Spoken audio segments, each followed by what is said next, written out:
Last প্রায় 25 বছর ধরে আমার কাছে রথ মানেই কিন্তু গৌতমদার রথ।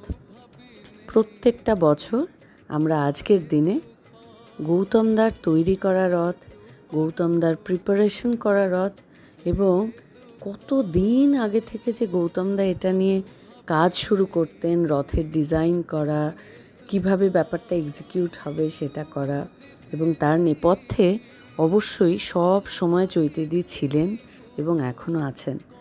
গৌতমদা এখন হয়তো ফিজিক্যালি আমাদের সঙ্গে নেই, কিন্তু আমার একটা জিনিস দেখে এত ভালো লাগে, রাই ওইটুকু পুঁচকে মেয়ে, কিন্তু গৌতমদার আজকের দিনটা নিয়ে যে প্রচণ্ড আবেগ ভালোবাসা ছিল, রাই কিন্তু এটাকে প্রচণ্ড রকমভাবে রেসপেক্ট করে ভালোবেসে মন থেকে সুন্দরভাবে এটা এখনও পর্যন্ত চালিয়ে যাচ্ছে এবং ভীষণ ভালোভাবে সমস্ত কিছু অর্গানাইজ করছে।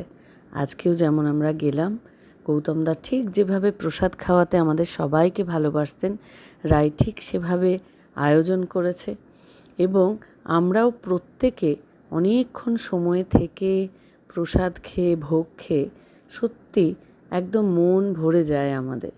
আর চৈতিদি আর রাই মাকে দেখতে পেয়ে যে কী খুশি হয়েছেন সে আর বলার কথা না।